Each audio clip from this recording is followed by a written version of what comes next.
The tangent was better than the fucking movie. I think the movie I made up is better than the movie. You're right. This is one I'm excited to talk about. Yes. Transformers 1, baby. Listen, I liked Rise of the Beast last year when it came out. I didn't mind Bumblebee. I thought it was pretty good. To me, by that point, I was too far past caring. Mm-hmm. I was like, it's cool. I watched recently for the 40th anniversary the Transformers movie from the 80s. Okay. That was cool, to be able to experience that and such. Again, just as an adult, it's been a long time. And it holds up for what it is. Like, it's a classic. So I think that garners that, like, it holds up. People can love it, But I was done with Transformers. I didn't even want to watch this one. This was on the list to watch. Mm-hmm. And I really didn't want to watch this one. My kids wanted to watch it. They were all into it. And they love Transformers. I don't blame them because the shows are still pretty good for kids and stuff like that. But these movies, man, Rise of the Beast, like I said, was pretty good. Bumblebee, not bad. But it was coming on the heels of, like, not caring. Mm-hmm. Transformers 1 has won me back. I wanted to say that now. It has won me back. I had so much fun with this. I don't have a problem with Transformers. I like the story of Transformers when told right. Comics do it. Shows have done it, have touched on it. Certain movies have done it that aren't the mainstream. But those movies have never done it right. And has never been good, in my opinion, the way you could really tell the story of Transformers and what they are. This movie, although for kids, and everybody can go see it, but primarily for kids, it has a viewing option. Yeah. It is made for them, for their viewing, with their viewing in mind, I should say. Blew me away. I love the heart of it. I love the fun of it. I love the seriousness of it. I love the backstory to it. I'm not saying it's a perfect movie by any means, but I would love to see a continuation on this. Yes. Sorry, my long-windedness. Thank you for dealing with that, but what did you think, man? So this is how I think they should do when they revisit generational movies that they've come out with over time, because I think exactly like you said, I enjoyed it.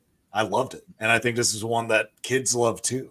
And I think that's really important for a movie that's pointed more for, we'll say, young adults or even kids that an adult can even enjoy. So I think it speaks a lot to the script and the directing of this film, because I couldn't stop watching it. Like it's probably the first movie in a long time that's made more for kids that I didn't even look at my phone to see how much time was left, or anything like that. Because each scene was just fun. And like you said, the serious ones were serious, but I don't think it was over the top where the kids will get distracted, then be like, go ahead and put back on Paw Patrol or something like that. So I think this is one, as a family, everyone can enjoy. And I think it's one everyone should go out, just so that they know people still want to see Transformers. Because like you said, after probably the first or second, it lost the fizzle for me. So like you said, I was like, I don't give a shit. Here's Transformers. And then I was like, oh, wait. Haha. Yeah.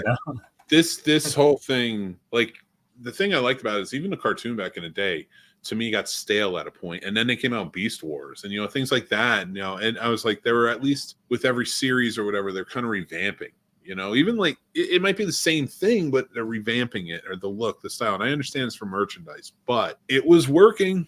I know what this is. And now they're adding story to it. Yeah. And I appreciate that. The comics, like I said, do and stuff like that. And like, it is taken seriously. There's a fan base. Yeah. But those movies where you watch that first one, and I never knew anybody who was like, this was a spectacle. It's truly an amazing movie. Mm-hmm. They were always like, it's giant robots fighting. I liked it. Mm-hmm. It doesn't get better from there. Just on that trajectory. Yeah. And then I would go back to maybe Rise of the Beast, maybe Bumblebee, and be like, hey, giant robots fighting again. But it's I don't care at that point. I don't need to watch it. It's like Marvel. We got tired. This breathed new light into it. You saw different sides of Optimus Prime before he was a Prime. Megatron, they're best friends.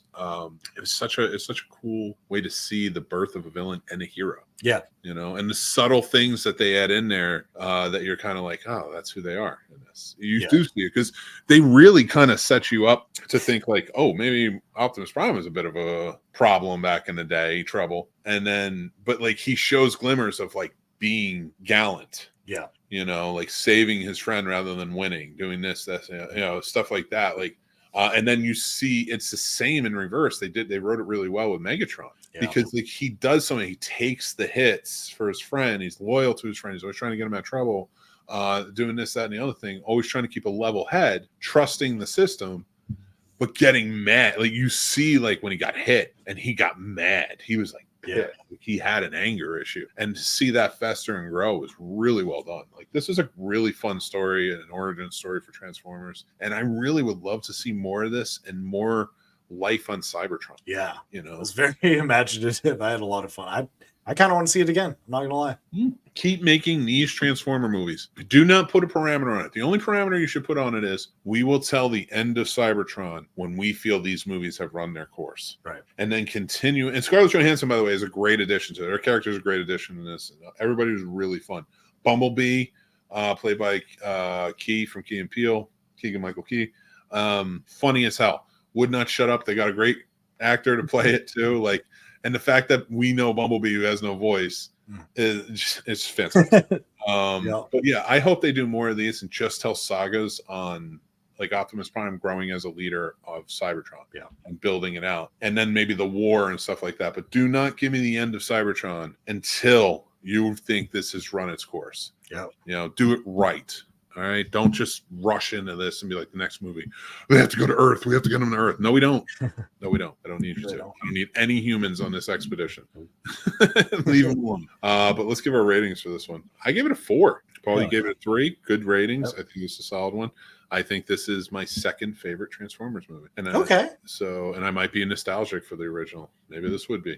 I don't know. I'd have to check again. But I'm just going to say it, because Dan will get mad at me. Commit, Mick. So that's our ratings on Transformers 1. Go check it out. We think you both should. And we're going to talk about our mixed movie pick from 1970.